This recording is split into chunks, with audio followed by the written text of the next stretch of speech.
As the summer sun shone brightly, a group of friends gathered for a beach day near a remote stretch of sand. Upon arrival, they spotted an unusual mound of black rocks near the water's edge. Curiosity drove them closer, compelling them to investigate the strange accumulation that seemed out of place against the golden sand. Their initial amusement turned to horror as they realized these were not rocks at all, but something far more grim. "Yo, check that out," Amon said as he pointed at the black rocks near the water's edge. He began to walk toward it, but his friend Anna tried to stop him. "Wait, come back," she yelled, realizing the rocks weren't rocks at all.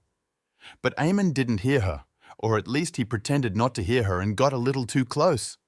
His shuddering scream echoed across the beach, catching the attention of almost all the beachgoers. Anna gasped and covered her mouth with her hand as she ran to her friend, who lay on the ground in agony. "My legs! My legs!" he yelled as he grabbed his foot with his hand, thinking he felt his warm blood running through his fingers, but it wasn't his blood. Suddenly, he pulled his hands back in pain, yelling for someone to help. "It stings!" he yelled as he looked at his hands covered in some sort of black slime. After that, Anna's face began to go blurry and sounds fainted out. Then, everything turned black. But what were those strange rocks? What happened to Amon? And will he get better? "Don't just stand there! Call an ambulance!" Anna yelled at her friends, who were standing at their towels, frozen in place. They quickly searched for their phones and dialed 911 at the same time. Anna stayed by Amon's side, who had passed out from the pain. She looked at the black substance on his hands and feet and noticed his skin was turning red. Fearing the black substance was still irritating his skin, she knew she had to get the stuff off. She quickly rushed to get her towel and began to wipe the black substance off, revealing Amon's red, swollen skin that looked horrendous and almost made Anna throw up. "How long until the ambulance arrives?" she yelled at her friends. They all yelled different times back at Anna, so that wasn't much help. Amon slowly began to wake up, but he soon began to grunt in pain again. Suddenly, someone in the distance began to yell in pain as well. Someone else had gotten curious and touched the black rocks. It was an older woman who immediately ran to the water to rinse off her hand. It seemed like the woman felt a bit better after rinsing off her hand, so Anna went to grab a bottle of water from her bag. She couldn't carry Amon to the sea, so this was the next best thing. However, when she poured the water over his hands and feet, he began to scream in pain again, and it seemed like it only made matters worse.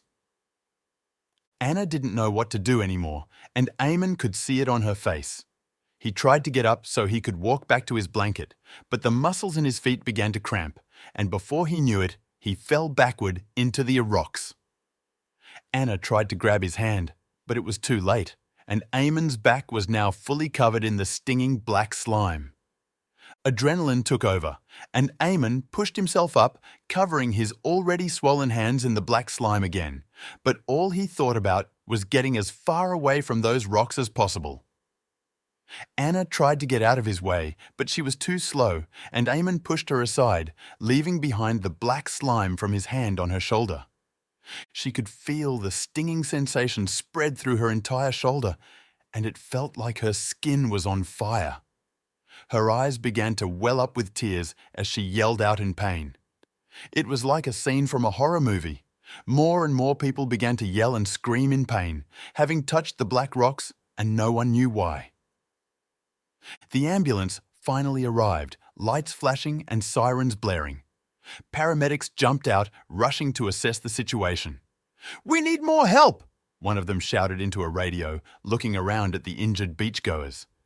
Amon lay on the sand, writhing in pain, while Anna tried to soothe him despite her own agony. The paramedics started triaging, quickly realizing they were overwhelmed by the sheer number of people needing immediate attention. "We've called for backup," the lead paramedic announced, scanning the beach, "but it'll take some time." The beach had turned into a chaotic scene with people crying out in pain and confusion. Anna cradled Amon's head, trying to keep him calm. "Hang in there, Amon," she whispered, her own pain evident in her voice.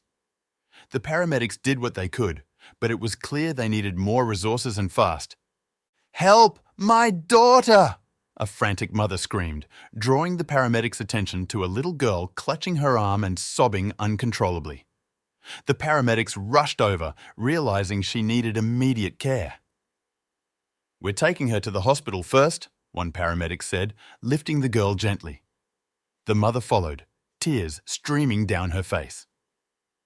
As the ambulance doors closed, Anna and the others watched, hoping their turn for help would come soon. Amon's screams grew more desperate as the ambulance drove away with the little girl. "Please, someone help him!" Anna pleaded, her voice cracking. The remaining paramedics tried to reassure her, but they were stretched too thin. Amon's agony was unbearable to watch, and Anna felt helpless. "We'll get you out of here, I promise," she whispered, holding his hand, feeling the heat and swelling from the black slime that covered it. One paramedic stayed behind, determined to understand what had caused this disaster. He approached the black rocks cautiously, wearing gloves and a mask. Kneeling down, he examined the substance closely, noting its strange, almost living quality. "This isn't natural," he muttered, taking a sample. As he worked, he kept glancing at the suffering beachgoers, knowing that uncovering the truth about these rocks was crucial to stopping the spreading pain. Anna's shoulder pain worsened with each passing minute. The burning sensation spread, making it hard for her to catch her breath. "It hurts so much," she whispered, tears streaming down her face. She tried to focus on Amon, who was still groaning in pain, but the agony in her shoulder was overwhelming. Every breath felt like fire, and she knew she had to do something fast before the pain consumed her completely. Desperate for relief, Anna stumbled toward the sea, clutching her shoulder. The black slime seemed to burn hotter with each step. "Hang on, Amon," she called out, her voice shaky. She waded into the water, hoping the salt water would help. The cool waves lapped against her legs as she sank to her knees, submerging her shoulder. She prayed for the pain to stop, gasping as the water touched the slime-covered wound. The seawater brought Anna some relief. She could feel the stinging sensation ease slightly, enough for her to catch her breath. "Thank God," she murmured, her mind racing. She splashed more water on her shoulder, the pain dulling a bit more. She looked back at the beach, seeing Amon still in agony. The seawater might be the key to helping him, but she needed a way to get it to him. Anna's eyes fell on a group of children playing with buckets nearby. They laughed, filling their buckets with water and building sandcastles. An idea sparked in her mind. "That's it," she thought. If she could get those buckets, she could bring the seawater to Amon. She stood up, determined, and started toward the children, hope flickering in her chest. This might be their chance to ease Amon's suffering. With newfound determination, Anna rushed to the children. "I need those buckets," she muttered, steeling herself for what she had to do. The kids were too engrossed in their play to notice her approach. She reached them, her shadow casting over their sandcastle. "Hey, can I borrow these?" she asked, urgency clear in her voice. The children looked up, confused, but she didn't have time to explain. She had to act quickly. Anna grabbed the children's buckets, causing them to cry out in protest. "Hey, that's ours!" One of the kids yelled, tears welling up in their eyes. But Anna didn't have time to explain. "I'm sorry, I'll bring them back," she shouted over her shoulder as she ran. She ignored their cries, focusing on the urgent task at hand. Amon needed help, and she couldn't waste a second. Anna sprinted to the sea, the buckets swinging wildly in her hands. Her heart pounded as she reached the water's edge. She plunged the buckets into the sea, filling them as quickly as possible. The cool water splashed over her, but she didn't care. Come on," she muttered, urging herself to move faster. With the buckets full, she turned and raced back toward Amon. Anna hurried back to Amon, who was now lying on his belly, trying to avoid more contact with the black slime. Amon, I'm here, she called out, her voice filled with urgency. He groaned, barely able to lift his head. Hang in there, she said, her heart aching at the sight of him. She knelt beside him, ready to do whatever it took to ease his suffering. Anna carefully poured the seawater over Amon's back, hoping it would help alleviate his pain.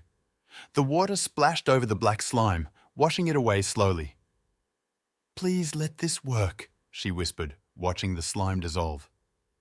Amon's breathing was ragged, but he seemed to relax a bit as the water cooled his burning skin. She kept pouring, determined to help him as much as she could. Anna's immediate goal was to remove as much of the black slime as possible from Amon's skin. She used the seawater to rinse away the sticky substance, her hands shaking with effort. It's coming off, she said, more to herself than anyone else. She could see the raw, red skin beneath, but at least the slime was going. She glanced at Amon, knowing this was just the beginning of their fight. Amon screamed from the shock of the cold water hitting his burning skin. No, no, no, he cried out, his body tensing up. The sudden cold against the heat of the burn was too much. Anna's heart wrenched at his pain. I'm sorry, Amon, she whispered, tears in her eyes. She knew she had to keep going, despite his screams. She had to help him, no matter what. Anna returned with more buckets, her determination unwavering. She dumped the water on Amon's back again, watching as the black slime continued to wash away. Amon flinched, but didn't scream as loudly this time. Just hang on, she urged him, pouring the water steadily. She could see patches of his skin becoming clearer, and it gave her hope. She would keep going until every trace of the slime was gone. The pain started to lift for Amon, giving him a small measure of relief. It's getting better, he gasped, his voice hoarse. Anna smiled through her tears. See? It's working, she said, her hands never stopping. She felt a glimmer of hope. The seawater was making a difference, and Amon's breathing seemed to ease. They weren't out of the woods yet, but at least it was a start. Other beachgoers followed suit, rinsing the black slime off in the sea. Look, it's helping them too, Anna pointed out to Amon. People were carrying their injured friends and family members to the water, hoping for the same relief. Cries of pain turned to sighs of relief as the seawater worked its magic. The beach was still chaotic, but now there was a sense of shared hope and action. Meanwhile, the paramedic collected samples of the black rocks for analysis. He carefully placed pieces of the strange substance into containers, labeling them. We need to figure out what this is, he said, glancing at the beachgoers trying to clean themselves. He knew this was a crucial step in preventing further harm. With the samples secured, he hoped the lab could provide answers quickly. The sound of approaching ambulances filled the air, bringing a sense of urgency.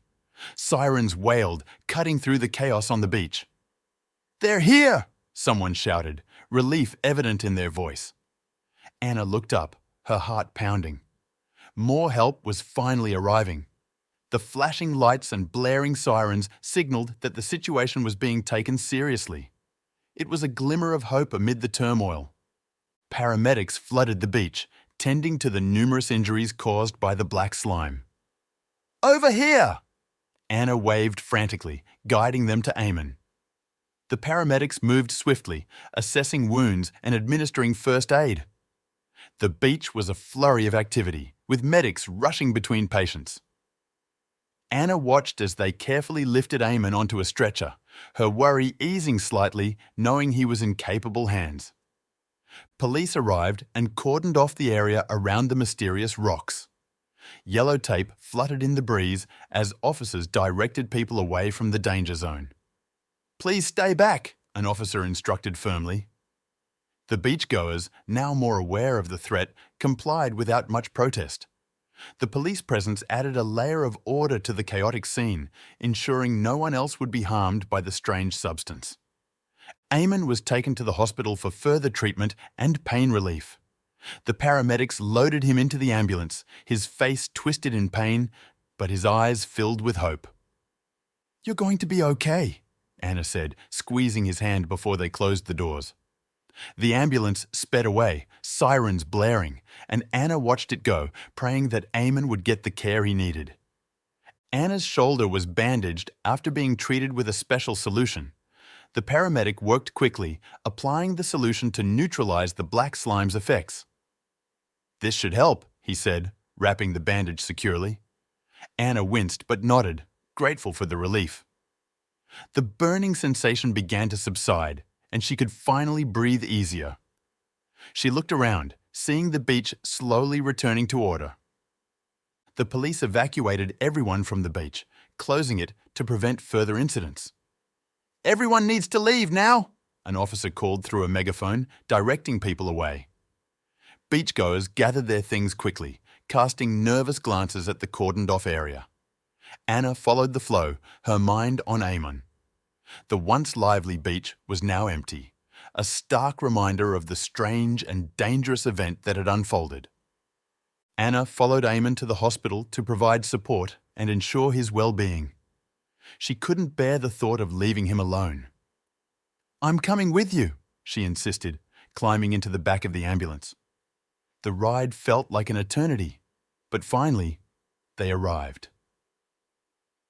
Anna stayed close as they wheeled Amon inside, determined to be there for him every step of the way. Amon received antibiotics and pain relief for the severe pain he was experiencing. The doctors moved quickly, assessing his condition. "We're giving you something for the pain," a nurse said, injecting medication into his IV. Amon's tense body began to relax as the medicine took effect. Anna watched, her worry easing slightly. She knew they were in good hands, but the sight of him in pain was still hard to bear. The story of the strange rocks made it to the evening news, raising public concern. "An unusual incident at a local beach has left several injured," the news anchor reported, images of the chaotic scene flashing on the screen. Anna's phone buzzed with messages from friends who had seen the broadcast. She glanced at Amon, hoping this attention would bring answers about what had happened and why. The news report lacked concrete information about the nature of the black slime. "Authorities are still investigating the mysterious substance," the anchor continued. Anna frowned, feeling frustrated. They needed answers, and soon. The vague details only heightened her anxiety. She looked at Amon, his eyes closed in a restless sleep. They needed to know what had caused this, not just for them, but for everyone affected. Anna noticed strange red spots on her hand that began to itch while she sat beside Amon's bed. She scratched absent-mindedly at first, but the itching grew more intense. "What is this?" she muttered, examining her hand closer. The spots looked angry and irritated, a worrying sign after everything that had happened. Anxiety bubbled up inside her, making her heart race as she tried to stay calm. She quickly called for a nurse to examine the mysterious spots on her hand. "Excuse me, can you help?" she asked, her voice tinged with urgency. The nurse approached, taking a close look at Anna's hand. "Let me get something for that," the nurse said, hurrying away. Anna's mind raced with possibilities, none of them comforting. She glanced at Amon, hoping this wasn't another sign of trouble. The nurse provided an ointment to alleviate the itching and discomfort. "Apply this, it should help," she instructed, handing the tube to Anna. Anna quickly spread the ointment over the red spots, feeling a cooling relief almost instantly. "Thank you," she said, trying to relax. The nurse nodded and left, leaving Anna to sit back down beside Amon, her worry slightly eased but not entirely gone. Anna returned home that evening, anxious about the rocks and worried about Amon's recovery. Her mind replayed the day's events over and over. "What were those things?" she whispered to herself, feeling a chill run down her spine. The house felt emptier without Amon. She paced the floor, unable to shake the feeling of unease. The red spots on her hand were a constant reminder of the day's horrors. She couldn't shake the uneasy feeling about what had happened at the beach. Every noise made her jump, every shadow seemed sinister. Anna sat on her couch, staring blankly at the TV, unable to focus. "This isn't over," she thought, dread settling in her stomach. The events of the day had left a mark deeper than the spots on her hand. She knew she had to find out more. Anna went back to the hospital the next day to check on Amon's condition. Her heart raced as she navigated the sterile hallways. "Please be okay," she whispered to herself, pushing open the door to his room. She had barely slept, the events of the previous day playing over and over in her mind. Seeing Amon was the only thing that could ease her worry. She found Amon sitting upright in bed, looking significantly better than before. "Anna!" he greeted her with a weak smile. Relief washed over her as she rushed to his side. "You look so much better," she said, her eyes scanning his face for signs of pain. Amon nodded, his expression calmer. "They've been taking good care of me," he replied, his voice steadying. A news reporter entered Amon's room, seeking an interview about the beach incident. "Mr. Taylor, can we have a moment of your time?" the reporter asked, camera crew in tow. Anna frowned, sensing Amon's discomfort. "We just want to understand what happened," the reporter pressed. Amon shifted uneasily in his bed, clearly not eager to relive the traumatic experience for the evening news. Amon refused to talk, not wanting to speculate about the strange rocks. "I don't think I'm ready to discuss it," he said firmly, glancing at Anna for support. The reporter persisted, but Amon shook his head. "I don't want to spread misinformation," he added. The tension in the room was palpable. Anna squeezed his hand, silently supporting his decision to stay quiet. He expressed his uncertainty, avoiding any misinformation about the incident. "We still don't know what those things were," Amon explained. "I don't want to guess and cause panic." The reporter finally backed off, sensing Amon's resolve. "Thank you for your time," the reporter said, before packing up and leaving the room. Amon sighed, visibly relieved. Anna stayed by his side, knowing their ordeal was far from over. The news reporter left, and Anna stayed by Amon's side, strengthening their bond. "You did the right thing," she said, her voice soft and reassuring. Amon smiled weakly, grateful for her presence. "Thanks for being here," he replied, squeezing her hand. They sat in silence, the tension of the morning easing away. Being together, even in the hospital, brought them a sense of comfort and solidarity. Around midday, a police officer arrived with updates about the beach incident. "Excuse me, Mr. Taylor, miss," he began, nodding at Anna. "We have some information about what happened at the beach." Anna and Amon listened intently as the officer spoke. The room felt charged with anticipation, each of them eager to understand the cause of their painful ordeal. "We've identified the source of the slime," he continued. The officer revealed that the strange rocks were actually black-spotted sea cucumbers. "Sea cucumbers," Anna echoed incredulously. "Yes, they're a type of marine animal," the officer explained. "They're harmless under normal circumstances, but they can release a toxic substance when threatened." Amon and Anna exchanged bewildered glances. The mysterious rocks were living creatures, something they never would have imagined. The officer continued to explain the nature of the sea cucumbers. The sea cucumbers had expelled toxic slime called holothurin as a defense mechanism. "The slime is meant to deter predators," the officer explained. "Unfortunately, it caused severe reactions when people came into contact with it." Anna nodded, the pieces of the puzzle starting to come together. "So that's what burned our skin," she murmured. The officer confirmed, adding that the substance was particularly irritating to human skin. The holothurin caused severe skin irritation and intense pain among those affected. "It's a potent toxin," the officer said. "Even a small amount can cause significant discomfort." Amon winced at the memory of the burning pain. "No wonder it hurt so much," he said. Anna felt a mix of relief and frustration. They finally knew what had caused their pain, But questions still lingered about how it all happened. Anna asked how so many sea cucumbers ended up on the beach, but the officer had no answer. "We're still investigating that," he admitted. "It's unusual for them to wash up in such large numbers." Anna frowned, feeling the mystery deepen. "So, we still don't know why this happened?" she pressed. The officer shook his head, looking just as baffled as she felt. "Not yet, but we're working on it," he assured her. The police were as baffled as everyone else about the large presence of sea cucumbers. "We've never seen anything like this before," the officer continued. "Our marine experts are looking into it, but it might take some time." Anna sighed, her mind racing with unanswered questions. Amon nodded slowly, still processing the information. "So we just wait?" he asked. The officer nodded. "For now, yes. We'll keep you updated." Biologists arrived to carefully remove the sea cucumbers from the beach. "We need to handle these creatures with care," one biologist explained to the gathered crowd. They wore protective gear as they worked, gently placing the sea cucumbers into containers.